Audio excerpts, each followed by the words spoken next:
وہ مدینۃ الرسول کے رہنے والے تھے، جہاد کے بے حد شائق اور دل دادا تھے۔ ان کا نام فروخ تھا۔ یہ بنو امیہ کے دور کا ذکر ہے۔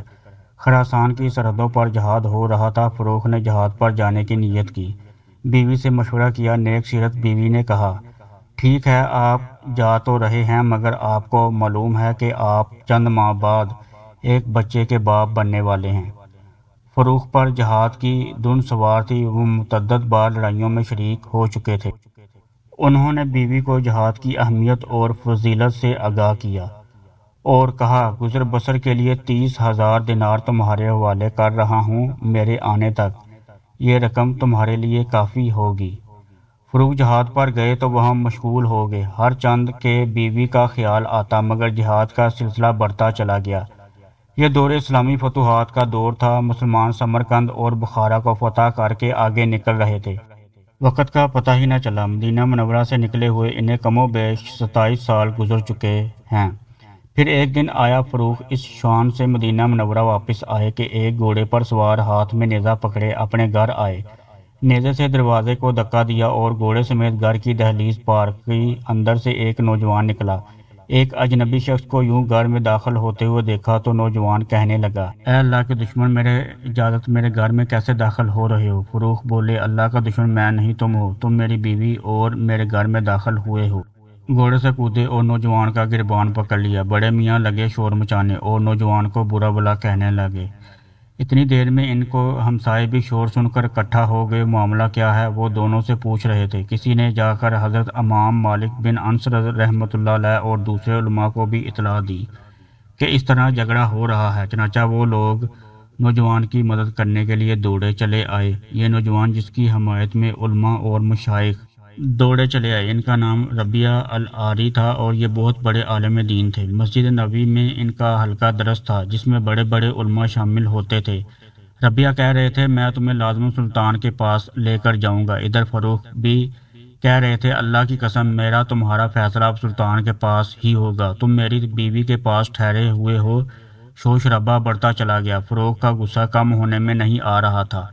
اتنے میں امام مالک رحمۃ اللہ علیہ بھی پہنچ گئے۔ لوگ ان کے احترام میں ادھر ادھر ہو گئے۔ وہ آگے بڑھے اور بڑے میاں سے کہا، یہ گھر یقیناً تمہارا نہیں، تمہارا کوئی اور گھر ہوگا۔ فروخ کہنے لگے، نہیں، یہ میرا گھر ہے اور میرا نام فروخ ہے۔ اتنی دیر میں ان کی بیوی نے اپنے خاوند کی آواز پہچان لی اور اندر سے نکل آئے اور کہا، اے ربیعہ، یہ تمہارے والد اور میرے خاوند فروخ ہیں۔ جب یہ جہاد پر گئے تھے تو چند ماہ کے بعد پیدا ہوا تھا۔ انہوں نے تو اتنا بیٹا دیکھا بھی نہیں ہے۔ اب جب دونوں کو معلوم ہوا کہ وہ باپ بیٹا ہیں تو ایک دوسرے کو گلے لگایا اور ملاقات کی خوشی میں بے اختیار رونے لگے۔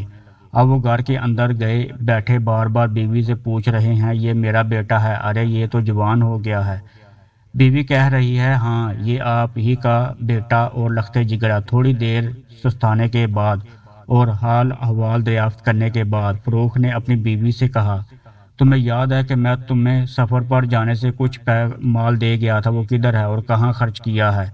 ان کی بیوی کہنے لگی، میں نے اس کو دفن کر رکھا ہے، کچھ دنوں کے بعد نکالوں گی۔ ادھر ربیعہ مسجد کی طرف چل دیے اور اپنے حلقہ درس میں مشغول ہو گئے۔ اس درس میں امام مالک، حسن بن زید اور مدینہ منورہ کے اشراف کے علاوہ بہت سارے علماء اور عوام شامل تھے۔ درس جاری تھا۔